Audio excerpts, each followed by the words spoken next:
గణపతి విఘ్నాల వాదుడు, జ్ఞాన ప్రయాదకుడు. ఆయనని మన కళ, మన హృదయంతో ప్రతిసారి సెలబ్రేట్ చేస్తాం. ఈసారి నేను ఒక డిఫరెంట్ టైప్ ఆఫ్ ఆర్ట్ ఫామ్‌తో వచ్చాను. అండ్ స్పెషల్ ఎందుకంటే నేను చాలా గ్యాప్ తర్వాత పెయింటింగ్ వేశాను. చాలా కష్టమైంది ఇంత గ్యాప్ తీసుకున్నాక పెయింటింగ్ వేయడం. అయినా సరే ఎలా అయినా ఈసారి ఖచ్చితంగా చేయాలి అని.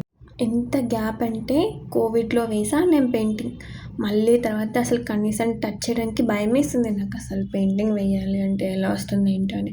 కానీ సరే గణపతి విఘ్నాలన్నీ తొలగించి నా పెయింటింగ్‌ని సక్సెస్‌ఫుల్‌గా చేస్తానని చెప్పి ఈ పెయింటింగ్ స్టార్ట్ చేశాను. ఈ స్పెషల్ టైప్ ఆఫ్ పెయింటింగ్‌ని సెలెక్ట్ చేసుకున్నాను. మీకు ఈ ఆర్ట్ టైప్ ఏంటో తెలిస్తే నాకు కామెంట్‌లో టెక్స్ట్ చేయండి. 3 డేస్ టైం పట్టింది పెయింటింగ్ చేయడానికి. కాలేజ్‌కి వెళ్ళి వచ్చిన తర్వాత స్టార్ట్ చేశాను. ప్రతి రేఖలో నా హార్డ్ వర్క్, ప్రతి రంగులో నా ప్రేమ ఉంది.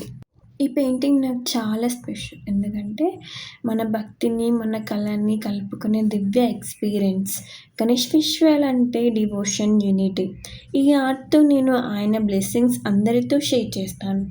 గణపతి బప్పా మోరియా! మీ అందరికీ వినాయక చవితి శుభాకాంక్షలు. మీ బ్లెస్సింగ్స్, మీ ఎంకరేజ్‌మెంట్ నేను చాలా వాల్యూ చేస్తాను. అండ్ నేను మీ నుంచి కూడా సపోర్ట్ ఎక్స్‌పెక్ట్ చేస్తున్నాను. మీరెంత ఎంకరేజ్ చేస్తే నాకంత మోటివేట్. ఈ ఆర్ట్ వర్క్ ఎలా ఉంది? మీకు నచ్చిందా? నచ్చితే నాకు మీ బ్లెస్సింగ్స్ ఇవ్వడం మర్చిపోకండి. అండ్ నాలా గ్యాప్ తీసుకొని ఆర్ట్ వేయాలన్న వాళ్ళకి వీడియో షేర్ చేసి ఎంకరేజ్ చేయండి.